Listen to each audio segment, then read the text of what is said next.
ሰላም ቤተሰቦቼ እንዴት ናችሁ? ዛሬ ልንከተላቸው የሚገቡ አንዳንድ ልማዶችን ነው የማስታውሳችሁ ማለት ነው። ይህን ቻናል ላይክ፣ ሼር፣ ሰብስክራይብ እንድታደርጉት ጋብዛችኋለሁ። በማንም ሰው ላይ ጥገኛ መሆን የሚያመጣውት ነገሮች አሉ፣ ተጽዕኖች አሉ። የራሳችንን ስራ ሁሉ እንዳንሰራ ያደርገናል እና ምናልባት ቁጭ ብሎ ገንዘብ በሌላው ጥገኛ ሆኖ ሳይሰሩ መብላት ሊቀል ይችላል፣ ግን ለወደፊት ማንነታችን ጥሩ አይሆንም። ጥገኛ ሆንቱን ማንም ለዘላለም ከርሶ ጋር እንደማይቆይ ደግሞ ማመን አለበት። ለምሳሌ ብዙ ጊዜ ሰዎች የሚጎዱት ያመኑት ሲከዳቸው፣ አጠገባቸው ያለ ሰው እነሱ እስኪያልፍለት ድረስ የተለያየ ነገር ጠብቀው ሲከዷቸው በጣም ይጎዳሉና ሁልጊዜ አጠገብ ያለ ሰው ሁልጊዜ ለዘላለም አብሮህ እንዳልሆነ ማሰብ መቻል አለብን። የዛሬ ጓደኛ ደግሞ የነገ ጠላትህ ሊሆን እንደሚችል ማሰብ አለብን። ሬዲ መሆን መቻል አለብን። ምክንያቱም ነገ ጠላት ሲሆን እንዴን ከሌኮ ጓደኛዬ ነበር፣ በዚህ ረድቼው፣ በዚህ ወጥቼ፣ በዚህ ገብቼ የምንለው ለዚህ ነው ማለት ነው። ሚስጥርህን ደግሞ ሚስጥሮች እንደ ጥይት ናቸው። ሚስጥርህን ከነገርከው በኋላ የሆነ ሰው ይዞት የሆነ ቀን ተኩሶ አንተን ይመታበታል። ለሌሎች ሚስጥር ማለት ጥይት ነው ማለት ነው። በቃ ስለዚህ ያንን ጥይት ለሰው ሰጠህ ማለት ነው። ስለዚህ አንድ ቀን ይጠቀምበታል፣ አትጠራጠር። ስለዚህ ሚስጥራችሁን ለሰዎች አትናገሩ ማለት ነው። ጥይት ነው፣ እውነት ነው። የሚያሳዝኑት ሁልጊዜ ሊተማመኑባቸው የሚችሏቸው 3 ነገሮች ብቻ አለ። የሚያሳዝኑት ሁልጊዜም ሊተማመኑበትም የሚገባ ኪሶት፣ ጤናዎት፣ አምላኮት ነው። በቃ ሁልጊዜ በማጣት ሊያዝኑ የሚገባው እነዚህም ብቻ ነው። ጤናዎት ሲጎድል ያሳዝናል። ኪሶት ሲጎድል የሌላ ሰው መጠቀም ይሆናሉ። አምላኮትንም ከረሱ እንደዚሁ ነው። ስለዚህ ሊተማመኑባቸው የሚገባ እነዚህ 3 ነገሮች ነው። አንደኛው ምንድነው?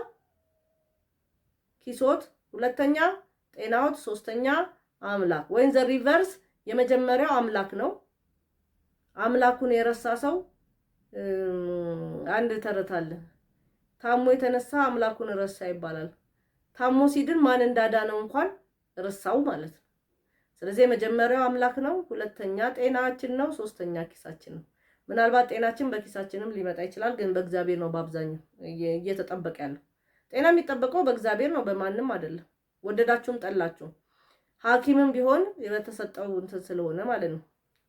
ሌላው ፍላጎቶችና ምኞቶችን ከሌላ ሰው ሚስጥር ይጠብቁ። ይሄንን እፈልጋለሁ፣ ምኞቴ ይሄ ነው ብለው አይናገሩ። ያው ሚስጥር ጥይት ነው ተባብለናል ቅድም። በፈገግታ የሚያናግር ሁሉ ይወድሃል ማለት አይደለም።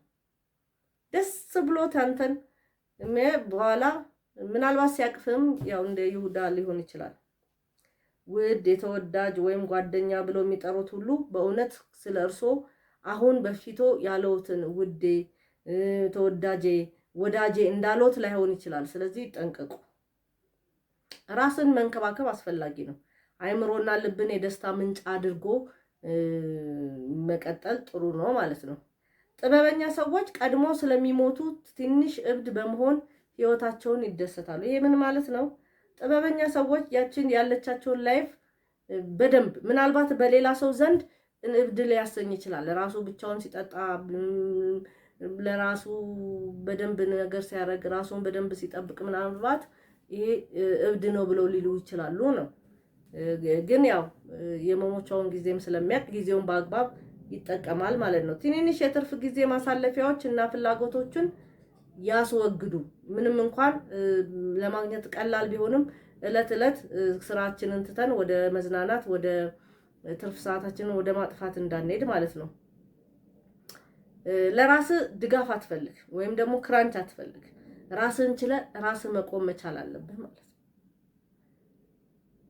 ቤተሰቦቼ እንግዲህ ይሄንን ይመስላሉ። እነዚህ ነገሮች ተግባራዊ በማድረግ ራሳችንን ወደ ትልቅ ወደ ጥበበኝነት ልናሳድግ ይገባል።